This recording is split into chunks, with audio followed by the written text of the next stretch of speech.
আসসালামু আলাইকুম, আমি তন্নি ফুড ব্লগ থেকে বলছি। আজকে আপনাদের মাঝে আজব একটা খাবারের রেসিপি নিয়ে আসলাম। জানি না কেউ কখনো ট্রাই করেছেন কি না। আজকে এই ভিডিওটা থেকে সবাই একদিন ট্রাই করে দেখবেন। আসলে যারা খাইতে না পারেন তারাও যারা ডিম ফেভারিট না যাদের, তারাও ডিম লাভার হয়ে যাবেন। যাই হোক, দেখেন আমি প্রথমে 3টা ডিম নিয়ে নিয়েছি। তারপর নেওয়ার পরে দিয়ে দিলাম লবণ, তারপর দিয়ে দিলাম হলুদ, তারপর সামান্য একটু মরিচের ফাঁকি, তারপর দিয়ে ভালো করে ডিমটা কাঁটা চামচ দিয়ে আমি ফেটে নিয়েছি। যাই হোক, যারা ডিম পছন্দ করেন না একবার ট্রাই করে দেখেন, অনেক ভালো লাগবে, ডিম ফেভারিট মানুষ হয়ে যাবেন। যাই হোক, আমি আজকে এটা পলিথিনে করেছি, আমার বাটিতে করলে অনেক সময় লাগতো। আসলে আমি একটু কাম ফাঁকি মানুষ তো, তার জন্য।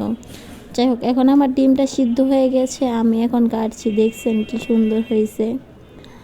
যাই হোক, দেখতেই থাকেন আমার ভিডিওটা। আর আচ্ছা, এখন আমি রান্নায় চলে যাব। প্রথমে একটু তেল দিয়ে নিয়েছি সামান্য, তারপর আমি ডিমগুলো এখন ভেজে নেব। আমার ডিমগুলো ভেজে নিলে আমার মনে হয় যে ভালো লাগে খেতে। তারপর হালকা একটু ভেজে নেব, অত বেশি ভাজবো না। হালকা একটু ভেজে নিলে আমার মনে হয় যে খেতে একটু ভালো লাগে। আমার যা মনে হয় ওইটাই আর কি আমি করলাম। জানি না আপনারা কখনো ট্রাই করেছেন কি না, একদিন করে দেখেন কেমন লাগে। আমি এখন ডিমগুলো উঠিয়ে ফেলবো। উঠানোর পরে তারপর আমি কিন্তু এই তেলটার মধ্যেই রান্না করব। পেঁয়াজ আর কাঁচামরিচ দিয়ে দিয়েছি এখানে, দিয়ে ভালো করে আমি নাড়াচাড়া করে ব্রাউন কালার করে নেব।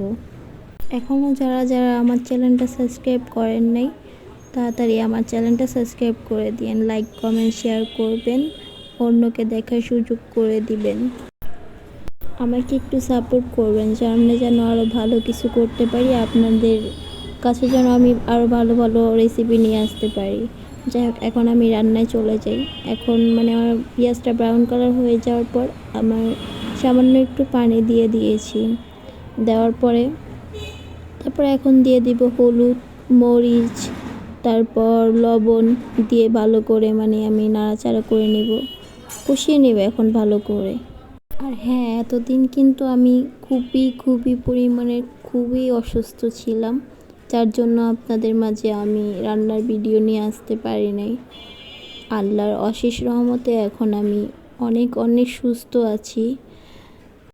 আপনাদের দোয়ায়, আমার বাবা মার দোয়ায় আমি এখন সুস্থ আছি। আপনারা আরও বেশি বেশি করে দোয়া করবেন যেন আপনাদের মাঝে আমি আরও ভালো রেসিপি শেয়ার করতে পারি। আমি এখন কষিয়ে নিয়েছি। কষিয়ে নেওয়ার পরে তারপর দিয়ে দিলাম আমি এখানে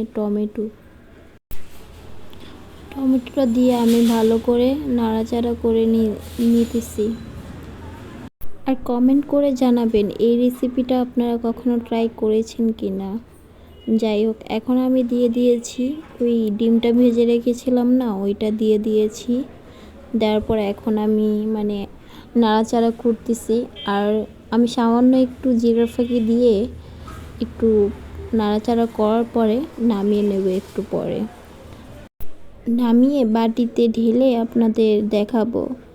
আর আমি জানি না আপনাদের কাছে আমার ভিডিও কেমন লাগে, আপনারা কমেন্ট করে জানায়েন যে আমার ভিডিও আপনাদের কাছে কেমন লাগে। এখন আমি ডেকোরেশন করেছি, কেমন হয়েছে জানায়েন। আল্লাহ হাফেজ।